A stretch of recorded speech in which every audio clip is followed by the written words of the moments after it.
Welcome to This Explainer. Today, we're unpacking a pretty wild duality involving one of the world's most recognizable luxury brands. On one hand, you think of Hugo Boss and you think of wealth, elegance, red carpets, right? Real global status. But hidden beneath all that glamour is a super complex origin story, one that the company has literally spent decades trying to address.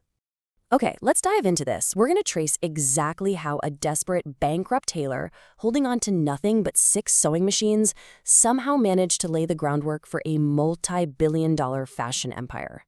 It is a crazy story of economic desperation, controversial survival tactics, brilliant modern rebranding, and a legacy that, well, simply refuses to be forgotten. Part 1. A Tailor's Dark Salvation, Surviving Economic Ruin.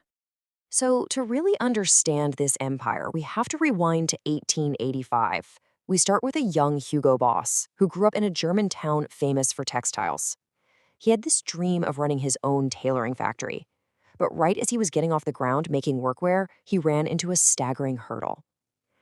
$270 billion. That's the modern-day equivalent of the World War I reparations Germany was ordered to pay. While countries like the US and the UK were living it up during the Roaring '20s, German citizens were facing rampant hyperinflation, massive business closures, and just sheer economic ruin.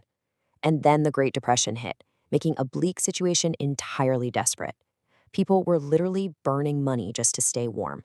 And because of this, no matter how good Hugo Boss's clothing was, people simply couldn't afford it. He tried to pivot, desperately taking on contracts to make uniforms for the German police and other government officials just to keep the lights on. But unfortunately, it wasn't enough. He had to lay off almost his entire workforce, shut down his factory, and eventually file for bankruptcy. Out of his whole ambitious operation, Hugo Boss was left with exactly 6 sewing machines. The dream was essentially dead. Then, in 1931, looking for any kind of lifeline in a desperate Germany, Hugo Boss joined the rising Nazi Party. He knew that those close to the party were eligible for lucrative government contracts. So armed with just those 6 sewing machines, he started securing contracts to produce the newly designed Nazi uniforms, starting with the brown shirts and eventually expanding to uniforms for soldiers, the police, and the Hitler Youth. To meet this massive demand, he took out loans to expand. And as the war progressed, his factory utilized forced French and Polish slave laborers.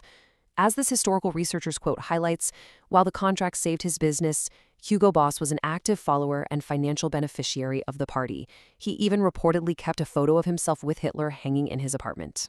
Part 2. The Post-War Rebrand, From Uniforms to Suits. When the war ended and the regime was defeated, a reckoning arrived. Hugo Boss was investigated for his party involvement and financial gains, and because of this, he was legally banned from owning a business. He passed away shortly after in 1948. Now, you'd naturally assume the brand would die right along with him, right? Just left as a shell of a company with a permanently tainted name. But starting in 1948, his son-in-law Eugene Holy took over the struggling remnants. He barely kept things afloat by making postal and police uniforms, but the real turning point hit in the early 1950s, when the company received its very first order to produce men's suits. Eugene realized this was it. This was their golden ticket to distance the company from its past by focusing entirely on high-quality elegance. And this successful pivot set the stage for 1969, when Eugene retired and handed the reins over to his 2 incredibly ambitious sons, Hugo's grandson. And this brilliantly illustrates the grandson's aggressive strategy to completely shed the company's past identity. Look at the shift here. They moved away from the stiff, heavy local materials traditionally used in old German tailoring and embraced a totally new Boss strategy using soft, light Italian fabrics. It created a much more premium, luxurious feel.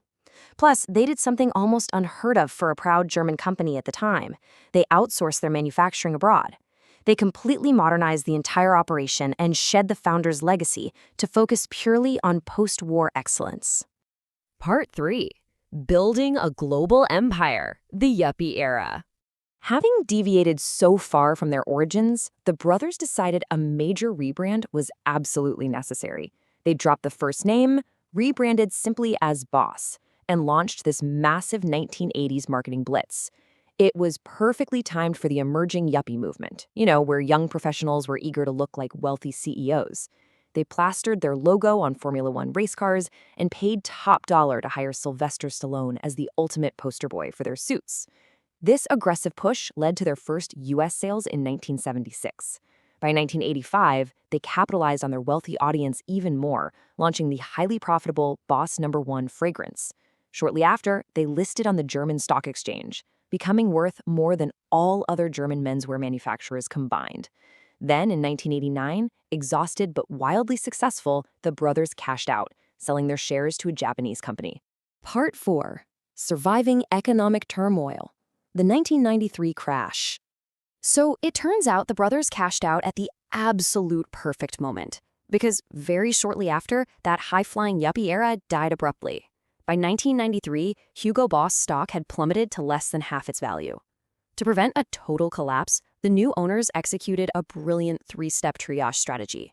Step 1, they split the brand into 3 distinct targets. Boss remained the high-end suit line, Baldessarini became the exclusive designer wing, and Hugo targeted a younger, edgier demographic. Step 2, they introduced cheaper product lines, making sure people could still buy into the brand despite the economic downturn. And Step 3, they actively distanced themselves from their overly masculine reputation by successfully expanding into women's wear. This strategic diversification totally saved them. It allowed for later expansion into sportswear, major Hollywood movie wardrobes, and securing massive modern endorsements from stars like Chris Hemsworth. Part 5. Reckoning with the past, confronting the legacy. Today, Hugo Boss operates in over 90 countries and remains an absolute titan of the global fashion industry.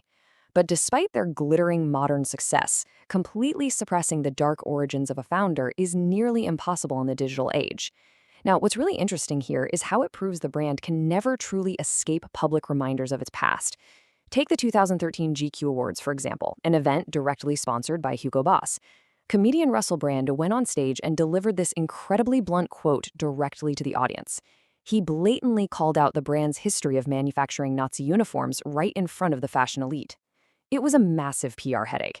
It just highlighted the reality that historical facts are public knowledge, and pop culture refuses to let the brand completely sever ties from its namesake's actions. In response to this ongoing scrutiny, the modern iteration of the company has taken objective steps to try and right the wrongs of the past. Notice the 1999 initiative. The corporation actually created a fund specifically designed to compensate the former forced and slave laborers who suffered under the original founder's regime. Later, in 2011, alongside the release of a commissioned historical book about the company's wartime activities, the brand issued its first-ever formal public apology. They expressed their profound regret to those who suffered harm and hardship at the factory run by Hugo Boss under National Socialist rule. And today, the company also heavily involves itself in global educational and support charities. Part 6. Modern trademark controversies, the boss bully. More recently, though, the billion-dollar corporation initiated some highly aggressive trademark enforcement against tiny, independent businesses that were simply using the word boss in their names, like a small local brewery in Wales. Enter British comedian Joe Lycett, who decided to hilariously protest this corporate bullying. Pointing out the total absurdity of a giant corporation claiming ownership of a common everyday word, he took to Twitter and declared, "I legally changed my name by deed poll, and I am now officially known as Hugo Boss." He stated that all his future statements would be from the brand Hugo Boss, and the stunt went incredibly viral. It resulted in international headlines and just endless online trolling, bringing a massive spotlight to the luxury giant's legal threats against these small businesses. Cornered by all this viral backlash, the corporation released what can only be described as a deeply defeated PR spin. They put out a statement saying they welcomed the comedian formerly known as Joe Lycett as a member of the Hugo Boss family. I mean, nice try, but the spin couldn't hide the fact that those tiny companies who could barely afford it still did not get their hefty legal and rebranding fees refunded by the billion-dollar fashion house. Which brings us to the ultimate question we really have to ask ourselves after reviewing this incredible timeline. The original founder is long dead. The company has passed through generations of family and is now owned by completely different international management groups with totally different corporate values. They've formally apologized, they've paid into compensation funds.